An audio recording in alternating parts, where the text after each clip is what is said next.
ይበተናል። ግን ቢበተንም ጸሎታችሁ ግድ የላችሁም አታቋርጡ። ሌላው ደግሞ ሰይጣን ምን ይላል? አንተ ኃጢአተኛ ነህና እግዚአብሔር አይሰማህም ሊላችሁ ይችላል። ኃጢአተኛ ስለሆንክ እግዚአብሔር አይሰማህም፣ ግን ይሰማል። እስኪ አንድ ጥያቄ ልጠይቃችሁ። እናት ሕፃን ልጇ ጭቃ ሲያቦካ በጣም ፊት ታቅፈው ሄደች ታቅፈው የምትኖረው ልጅ መዳህ እምቢ ብሎት ብዙ ጊዜ ቢቆይ ለመዳህ በቅቶ ጭቃው ክቶ ቢመጣ ምን ታደርገዋለች? ወይም ስኳር ቢደፋ ለዚህ በቃልኝ እሰይ ልጅ ብላ ትሰማዋለች። ችግር እኮ ነው የፈጠረው ልጅ አይደለም፣ ዕቃ ደፍቷል። ግን ለመድፋትም መብቃት ብላ ትስመዋለች። ከዚያ በኋላ አይምሮ ካወቀ በኋላ ሲያጠፋ ነው የሚገረፈው። እስከዚያ ድረስ ግን ጭቃ ተቀብቶ ቢመጣ ጎሽ ጎሽ ጎሽ ተብሎ ይታጠባል ማለት ነው። እኛ ምንም አይነት ኃጢአት ይዘን መተን ብንጸልይ እግዚአብሔር ቸር ነው፣ ደስ ይለዋል።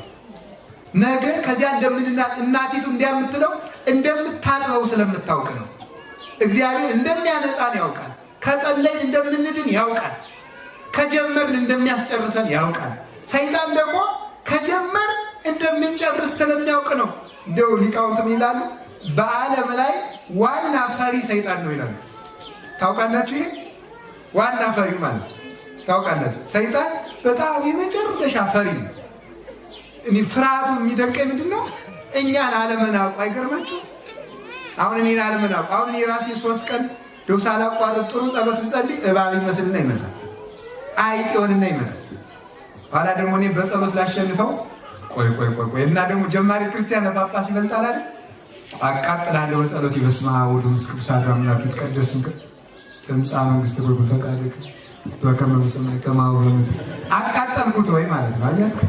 እስቲ ተቃጥሎ እንደሆነ እባቡ ብናርግ የሰጥጄ የሆነ ብለን ማለት ነው እኮ ነው የጀማሪ ጸሎት ማለት ነው። አያችሁ? አንድ የቤተ ክርስቲያን አባት ሲናገር ስለዚህ ጉዳይ ይላል፣ እግዚአብሔርን እያሰብክ በመጸለይ እንጂ ሰይጣንን እያሰብክ በመጸለይ ሰይጣንን ልታሸንፈው አትችልም ይላል።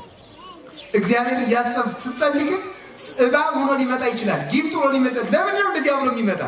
እንደዚያ ብሎ የሚመጣው ይሄ ሰውዬ ዛሬ 3 ቀን በተከታታይ መጸለይ ከጀመረ 30 ዓመት ሊጸልይ ይችላል። ስለዚህ ሳይደርቅ በርጥቡ ሳይርቅ በቅርቡ አሁን ማስቆም አለብኝ ብሎ እኮ ነው፣ ለማስፈራራት ማለት ነው። በጣም ፈሪ ነው። ኧረ እነዚህ ይሄ ሰውዬ ነጋደጋ ይሆናል ብሎ ፈርቶ አሁን እንጂ አሁን እንጦንስን በፈተነበት እኔን መፈተኑ ያስቃል እኮ ምን አይነት ደካማ እንደሆነ ወራዳ በእውነቱ ማለት ነው። እንዲህ አሁን እኮ ወታደር አሁን ጀግና ወታደር እኮ ሕፃናት አንተ ወታደር ሌባ ቢሉት አይተኩስም፣ ይተኩሳል። ስቆባቸው ነው የሚሄዱ ጀግና